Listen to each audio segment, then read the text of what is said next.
What's up, my friends? It's ChocopieSenior over here. Today is the 31st, man. Time is flying. I thought I was gonna stop doing this, but there's certain things I want to keep doing once in a while, and one of those is reading this book that's so long called the Bible, man. So I was doing it day by day on Proverbs when I was making these videos. So today is the 31st, so I'm reading Proverbs 31. It says, "What, my son, and what son of my womb, and what son of my vows, do not give your strength to woman." Solomon. First 8 chapters, people always get different stuff, right? Is how you're feeling. But for me, like the first 8 chapters of Proverbs, all about watching out about lust and women. It's nothing against hating on women. It's just, it goes both ways, man. Both men and women have lust problems, right? And King Solomon, I think he had over 100 wives, man. So the boy definitely had some issues there. That's probably why he put it so much in here. And the Bible also says every sin, I think, as far as I know from this Bible, it says, God will help you. You can defeat it. But it says when it comes to lust, run. It says run away. And that's what one person from the Bible did. He was accused of the R word, which he didn't do. But the woman of the house wanted to have him. And he didn't want to do that because he was a slave. And he didn't want to disrespect his master. So he said, no, I can't do that. And so he ran. So he saved himself from sinning, but then that ended up him going to prison because she basically lied and gaslighted him, I think. So, yeah. Anyways, it is not for kings, O Lemuel. It is not for kings to drink wine, nor for princes intoxicating drink, lest they drink and forget the law, and pervert the justice of all the afflicted. Give strong drink to him who is perishing, and wine to those who are bitter of heart. Let him drink and forget his poverty, and remember his misery no more. Man, ain't that kind of strange, huh? It says, give strong drink to him who is perishing, and wine to those who are bitter of heart. A lot of people I know, maybe their pops, mostly their pops, alcoholics, right? And will beat them, because they have rage when they drink alcohol. But funny enough, for my dad, when he drank, he was the nicest man. And he still, now that I'm older, I realize my dad is a sweetheart, man. He just had so much anger and stress from trying to survive that when he was sober, he didn't know how to react and talk to his son correctly. He does it way better now.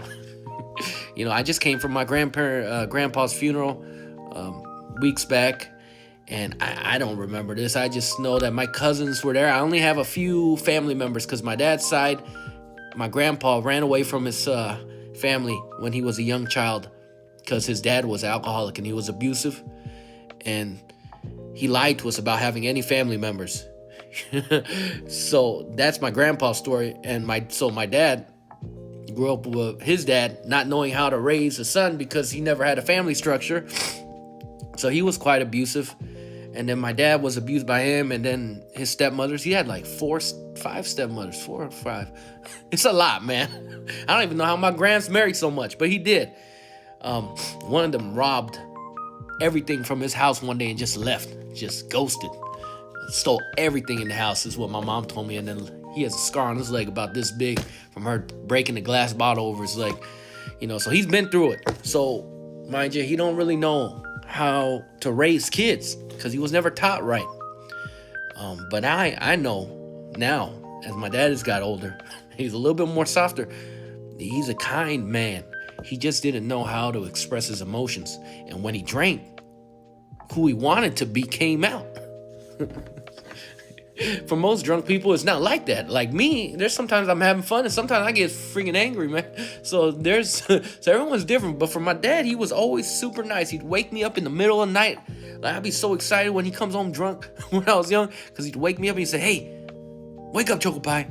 Let's go eat some ramen. And I'm like, because every time I eat, when I was young, my dad would cuss me out and call me a fat little pig and cuss me out. But for some reason, when he's drunk, he wants to feed me. Weird, right? Anyways, going off topic.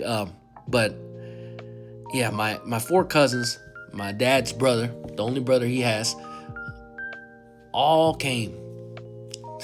My uncle had a headache having 4 sons, I remember. But man, they just weren't as close to my grandpa because they were more close to their mother's father. So I had a little bit of bitterness and stuff. But then, you know, I remember I talked to the oldest one. I told him, hey, but that was when they were real young, you know. And I saw them now, and they look so amazing.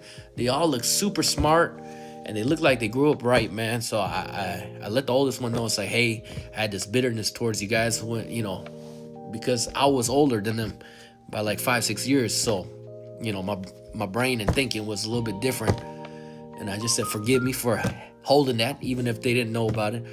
And I also, yeah, it's just a good time, man. Getting to see my cousins and getting to see what kind of adults they were. They're good guys, man. I loved them. I got all their phone numbers. And my dad, I think, yeah, just a couple days back, he texted me while he was drunk. And he said, I'm proud of you. You know, you are the leader of all our whole family, is what he said. And man, that got me a little bit. It got this old man over here, you know, put a little tear to my eye thinking about what he texted me, you know, because I didn't see myself that way. But it was nice to hear that from my pops, man. Anyways, I don't even know what that has to do with this.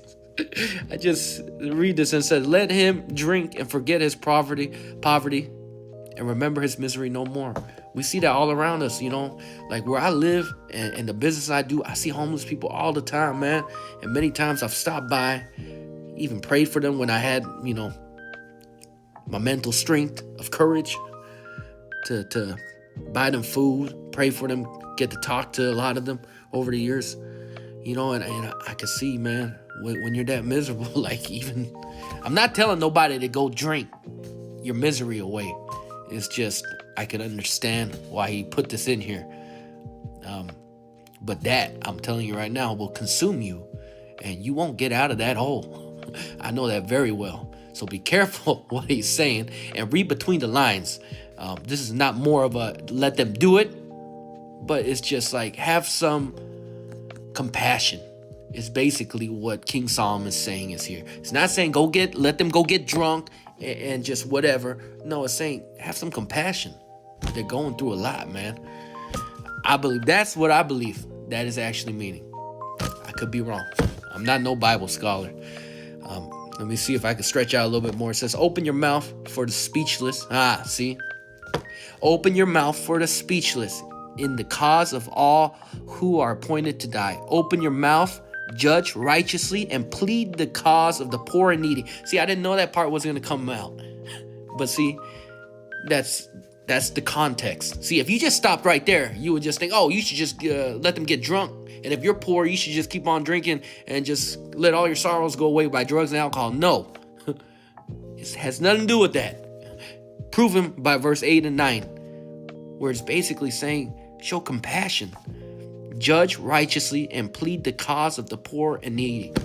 You know, God is, as far as this Bible goes, has always said, help the poor and the widows and the orphans, you know, the people that need it the most. And I've always tried to do that, whether it's by guilt. I try to do it without, just because I feel like that's what I'm supposed to do. But there has been times where I've done it because I've been in that position, and I would like if I was ever put back in that position, or I'm just grateful that people helped me out when I was in that position, is where I try to show more compassion, you know. But anyways, I never get far when I read this, so I'm gonna stop right there. It's your boy ChocopieSenior, man. Keep yourself blessed. Have gratitude every morning because we're alive. Even when things are tough, man, it's only for a season, and good things will always be around the corner, baby. Deuces.